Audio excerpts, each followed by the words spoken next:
Luca, I'll start with a question for you. Perhaps you can just tell me how you came to the project. I know originally the director James Ivory, who wrote the screenplay for the film, was maybe going to be directing it, and then you sort of took over. Can you just talk a little bit about how that came to be? Well, it's a bit longer than that because everything started with the book 2007 by Andrea Assiman, great novel, and by the producer Peter Spears and Howard Roseman, who optioned the book and then commissioned a script to a director, writer, who they wanted to make the movie with. And at that stage, it was 2008, they had asked me to, because they knew me, to help them understanding how to produce that film in Italy, because the book is set in Italy.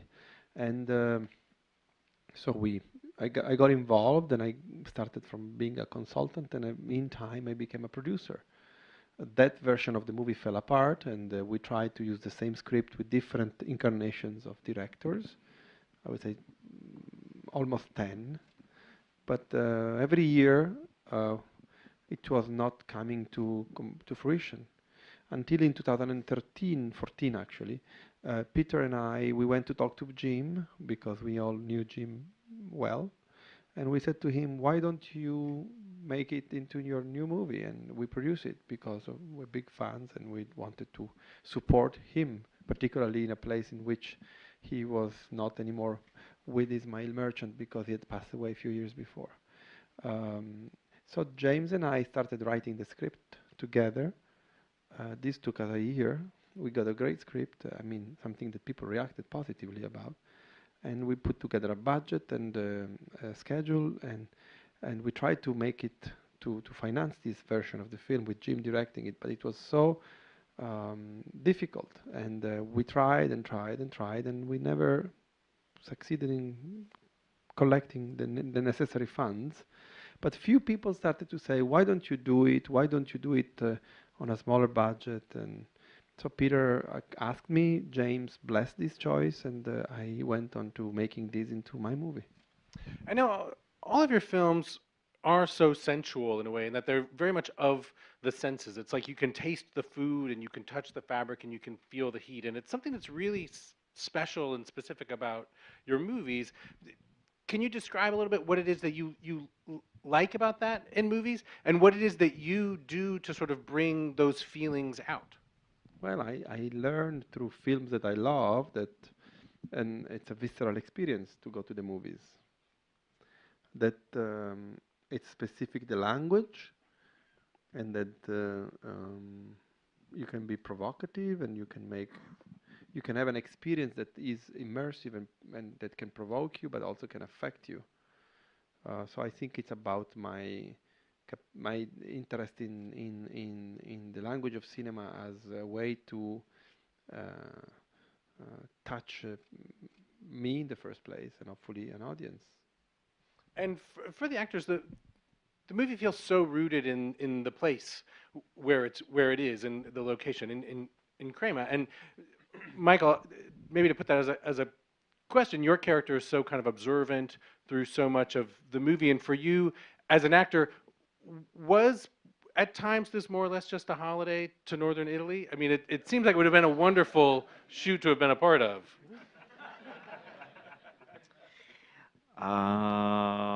What can I say to that? It was exquisitely beautiful.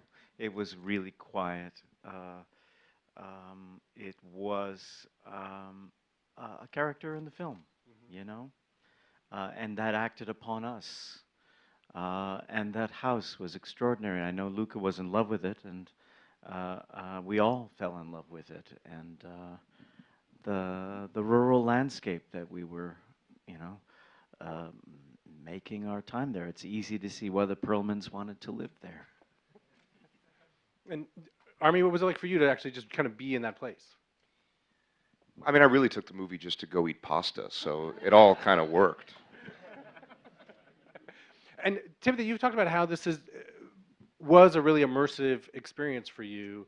And can you talk a little bit about that, and maybe how that impacted your performance? Yeah, well, as Michael said, the awkward throat clear, that the town is very much a character in the film and in the book as well. So I was doing a play in New York, and Luca really encouraged me the day I finished that play to get out to Crema, which would have been about a month and a half early. And it served me tenfold, because there was a certain tonal ingratiation in getting to just sit in the town and make friends in the town and get espressos and find my favorite, coffee shops and restaurants. So when it came time to shoot, I felt one with the landscape, as opposed to, if I had stepped off the plane from New York a day after, finishing that play, it would have been manic, and the movie would be half as long because I'd be rushing through everything. And Luca, can you talk a little bit about that? The fact that it's not exactly rehearsal, but it's getting the actors used to the place, to get them kind of feeling it. Like, what is it that made you kind of know that that's something you wanted them to do to prepare for the movie? Well, I think it's a strategic part of my work lies in the fact that you have to get to know the people you work with in a way that you can have access to trust and the capacity of investigate them and push them. That's on one hand. On the other hand, there is the pleasure of being with them. And I think it's simply intuitive. I think that one thing is to, to make a movie, to act is something I admire very much, because I would never be able to do that. It's a very complicated job, their job. So they need to have a lot of environment to grow into the characters. So the more you give them the space, the more they accept to get their time available for the filmmaking, the better it is. And can you just tell me about casting the movie? How did you come to have Timothy and Armie in the film? And did you know that they were going to have that kind of on-screen chemistry that they do? Well, I met Timmy a few years before doing the movie, when I was producing the film. And I was very immediately drawn by him. And in fact, I spoke to the producer, and I was convinced as a director to hire him when I became the director of the film. And Armie, I've been wanting to work with him since I saw him in The Social Network. We met a few years afterwards here in LA. And then once I got the possibility to offer him a role, I did, in which was the case. And about the chemistry, I mean, maybe I'm a bit of a kamikaze, but if I have a good relationship with the individuals, I understand that they can have a good relationship between one another. And Armie, Timothy, can you talk a little bit about whatever you did before shooting to sort of rehearse, prepare, to kind of have these moments come up on screen? It's really interesting. I got out there about 3 weeks before we were supposed to start shooting. I think Timmy got out there about a month and a half before we were supposed to start. So we were really afforded the luxury of time. I got out there and I met him, and that afternoon, after meeting him, we were riding bikes around the town, and he was going, "That's the coffee shop you want to go to, and they make really good gelato there, and that place has really good pasta, and great pizza over there." So our relationship kind of unfurled itself really analogously to the film. So we were just afforded all this time to spend with each other. And then everything else in the movie played out too in real life. Yeah. We really went for it. But it was just like a wonderful experience of just, it wasn't like we were doing, I mean, we had wardrobe fittings, we had, all the stuff that you'd have to do kind of to get everything done. But we really just had the luxury of time, and we would spend hours and hours together, whether it be with Luca or doing our wardrobe test, going to see the locations, or sitting at night at his place or my place and talking about documentaries, talking about movies, talking about whatever, working on the scenes together, breaking stuff down, talking about it. So our relationship developed really naturally in a great sort of progression, and it just really helped find that comfortability with each other. And Michael, I've heard both Timothy and Lucas say that they feel like they didn't actually meet you until sometime after the shoot. And I'm curious, is that feels like part of your process and the typical way you like to work?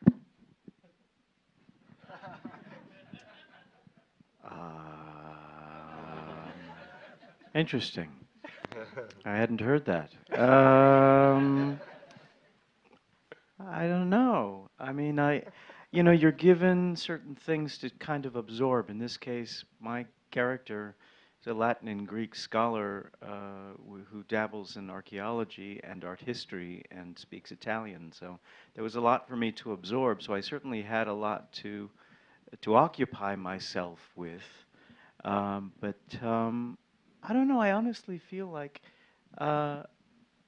Lucas said something to us at the very beginning of the process, which was he wanted us to tell this story with love and lightness, as if it was one of the most ideal summers that we're lucky if we're, you know, if we're lucky, we have when we're young, where we fall in love or so we discover something for the first time. And I was surprised and delighted by that, because a lot of my dialogue was somewhat professorial or you know, weighty. So it gave me kind of freedom to have a sillier and a lighter side to some of the more weighty scenes, which I loved. And so I guess there were elements of me that they met. At least I think of myself in that way. So yeah, I mean, we all got on really quickly. And I loved hearing about what they were going through, and it was a joy, you know. Luca, can you talk a little bit about casting Michael and working with him in the film? Well, the casting of this movie was particularly easy. Everyone came on board after I asked them if they wanted to. I'm a big fan of all of them, literally. And I'm so interested in kind of the perspective of the storytelling in the movie, in that it's somewhat taken from the novel, in that it has sort of this wisdom as if you're kind of looking back, you know, onto your youth, but then it also, I think, has this immediacy and vibrancy as if it's like happening in the moment. And was that something that was difficult for you to capture, to kind of have the movie kind of have that dual focus in a way? I think the first thing you're saying is about, in a way, the aging element of melancholy that happens to be a sort of universal feeling you feel when you are in love. It's not about, in a way, retrospectively seeing the story, because that's not the way we made the movie. We are present, we are in the movie, we are in the story. It's just that we are following the butterflies in the stomach of all these people. And then on the same time, we are in the middle of them. So maybe that's it, I don't know. And Armi, I've heard you say that you feel like Luca kind of pulled something out of you in this performance that you don't feel like you've done before on screen. And I'm curious to know what that is, like what it is that you think you did here that you maybe hadn't done before. It's less about that and more about the fact that I've never worked with such an astute director who can just watch you and immediately know if you're bullshitting him, you know. And the thing about this movie is there's nothing to distract you. There's no green screen, there's no creature effects, there's no explosions, there's nothing that propels this story other than the emotional beats that happen between all of these characters. And that's kind of a daunting undertaking as an actor, that if these moments are the only thing that matter and you can't do it, or you're not able to make yourself vulnerable enough to feel these things or experience these things in a real visceral way, then it's not going to translate to film. So more than anything, he gave us a really safe place to go to that vulnerable place and be emotionally honest with yourself and with the other person in front of a camera that, you know, people would later see. And it's a scary thing to sort of put yourself out on the line like that. And I've never had a director who encouraged, much less demanded it, as much as Luca. And Timothy, can you talk about that as well? The sort of butterflies in the stomach that Luca was talking about is something that I think very much comes from your character. And was that something that was difficult for you? Was it hard for you to be sort of like that kind of vulnerable on screen? Yeah, I guess it just seemed like the prescription of the novel and the prescription of the script that this character wears his heart on his sleeve and is living his experience sensually and viscerally, and there also seemed to be the gift as an actor that a lot of these shots play out in wide shots, and it's not so much a dialogue that's verbal, but like a physical wrestling match sometimes, and a push and pull, and I always like the moments in the movie where maybe Oliver is assumed the control of a situation, and then just by taking a step up to him, the boundaries of the situation have been, or the rules of the situation rather, have been disturbed. So, and then there's the other thing that, and it sounds like cheesy or cliche or something, but when you trust your director, and simply from watching Melissa P. or I Am Love or A Bigger Splash, I just knew all the performances. And I think of like Ray Fiennes' dancing sequence in A Bigger Splash, where he comes out and he's naked, and they were all so fearless and unabashed. It just felt like it was a responsibility to follow in that pedigree. And Luca, can you talk a little bit about that as well? Like with what Army's saying about getting your actors to this sort of very vulnerable place. What do you feel like you do to sort of bring those things out of them?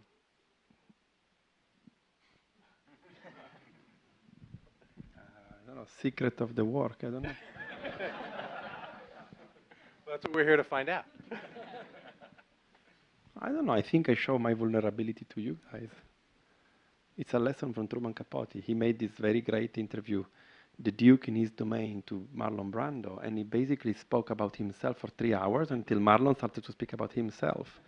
And then he published the thing, and Marlon was furious about it. I don't know. It's very much a leading by example kind of thing, yeah. And now, but the truth is that I love them very much, and I really want to be with them, and I think I am enjoying what they do. Again, I am very in admiration of performers of this caliber, and in general of performers, because it's not an easy job. And Timothy, you mentioned dancing in Bigger Splash, and there is a somewhat notable dance scene in this movie as well. Army.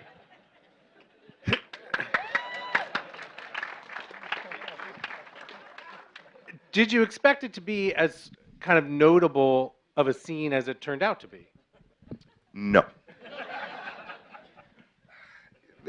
First of all, let me explain. If you're doing a dance scene in a movie, there's no music.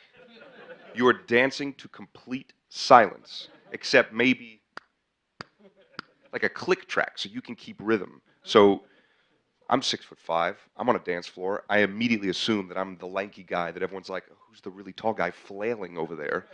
And then all of a sudden there's no music, and you know you're sober because you're working. I don't know about a lot of people, but I've never really been sober and thought, oh, now's the perfect time to dance.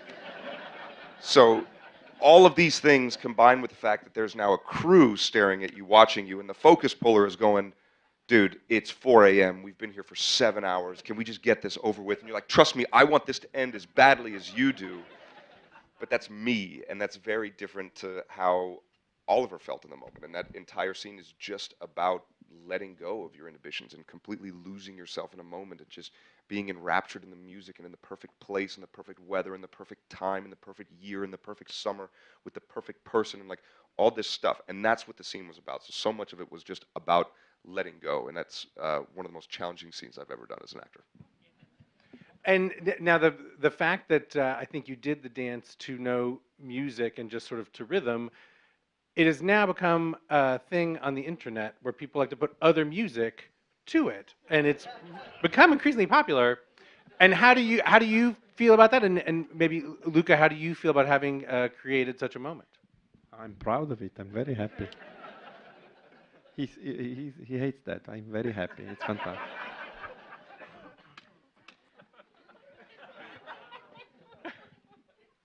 Next question.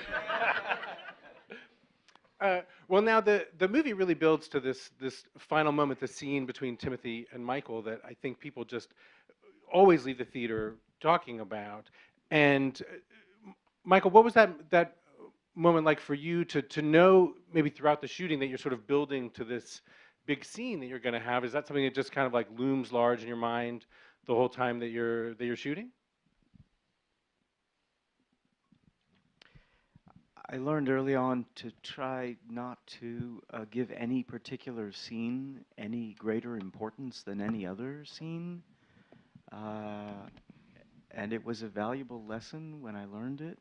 So whatever trepidation I had, I also had, because we shot in chronological order, 4+ weeks, 5 weeks, to live with it and stretch every idea, thought, undercurrent alone with myself in my room over and over and over and over and over again till it just became a part of the story. And I think that was it was a good thing. It was a good thing for me to not think of it that way, because it was just where we were in the process when it came time to shoot it. And I think we were both very ready. And Timothy, I've heard you speak quite movingly about what it was like for you to also be in that scene with Michael. What was that day like for you? Well, you know, when I was 11 or 12 years old, I had seen Michael in a play called The Pillow Man by Martin McDonough in New York, and I was totally floored by it. And he had been somebody for like years that was a mainstay of New York theater that when I would go see shows. So the idea on that day was just to be like a fly on the wall, or really try to be as little disturbance in the work of a master. And to a more like emotional degree, you know, I get it every time I watch the scene in the movie, but I got to tell you, being on the opposite side of it and hearing those things, particularly when I think like a lot of probably the people in the audience tonight are creatively minded, artistically minded, and you kind of salivate masochistically about things in your life, and you beat yourself up, and that whole monologue is about like being gentle with yourself and just taking it easy, and that, you know, to grieve or to be in pain when you feel shitty, you're doing the exactly right thing, and there's no wrong way to go through that experience, short of beating yourself up to a pulp or to a degree that doesn't make sense. So it was a tremendous gift, and the scene's so powerful in the novel. The only anxiety is that you want to do it right. You want to get it across. And Luca, what was that scene like for you to shoot? What do you do when you have what you know is going to be kind of a big moment in the film like that? And was it difficult to not have it seem too much like you're kind of hitting it on the nose, that in some ways a lot of the main themes of the movie come through in that moment? And so what was it like for you in shooting that scene? Well, the thing you need to do in that moment is to disappear. As a filmmaker, you have to let the scene breathe. Keep it simple. Listen to the situation, to the rhythm of the performances and the plays. That's what we try to do. And then that also brings me to talking to Timothy about the peach scene in the movie, which I think would be such a challenge because it's something that's in the novel and probably makes sense in the book, but to actually sort of make that real is a whole other set of challenges, not the least of which to not make it seem silly. And so was that something that was difficult to do? Well, I'd been desiring a project to have sex with a fruit for a number of years, and this just seemed like the perfect opportunity to do that. But no, in all seriousness, like you said, it works so well in the book, and it's all things uncomfortable in as much as it really serves a powerful point that love takes on shapeless forms and expresses itself as it pleases. But there was a certain relief, like talking to Luca and Andre Osman, who wrote the book before we started doing the movie, that maybe it wouldn't work as well on film. And I think, like similar to the last shot in the movie, I just thought to myself, you know, if this is no good, it just won't make it in. So. Luca, do you have anything you want to add about that scene? Do you want to? Is there anything that you want to say about that? What was that scene like for you? I agree with you. It was really difficult to understand how to make it before we made it, because it is something so intimate for a reader, and it could have been involuntarily ridiculous. But I think they made a great job. I know ever since the film first premiered earlier this year at Sundance, there's just been such a tremendous just emotional response from audiences. And I'm wondering if for all of you that's been something that's been surprising. Army, have you been surprised the way that the movie, it seems like every time that it shows, it just gets such a strong emotional response? I mean, I certainly wasn't expecting it. This was just a small movie, a passion project for everybody that we all sort of committed to because we believed in it, and we all put a lot into this. You know, sweat equity, time. I mean, at one point when we were shooting the waterfall scene, everybody was carrying gear up the mountain. You know, I mean, it was just something that we all believed in and took on because we believed in the story, and more importantly, we believed in Luca. So to go and have this experience and to go to the Italian countryside and live, you know, the same vibe that the movie kind of embodies. You guys were in it for an hour and 40-something minutes. We got to live in that for 2 months. So whatever the audience reaction is, it's just icing on the cake of the experience that's already delicious. Michael, have you been surprised by the response to the movie? Delighted, absolutely delighted. You never know what you're making, really, until you see it. And it's been so gratifying and humbling and beautiful, you know. And that's all. Luca. How do you feel about the response to the movie so far? I feel great. I feel humbled. But is it roughly what you expected, especially since the movie deals with such intangible things? It's about desire, it's about young love, like it's things that are kind of hard to put your finger on. No, you can't. I mean, I think we tried to make our best, but then the movie goes out in the world and it has to walk on its own feet. So it has been a really intense and riveting and humbling process to show this film out in the world. And we feel grateful.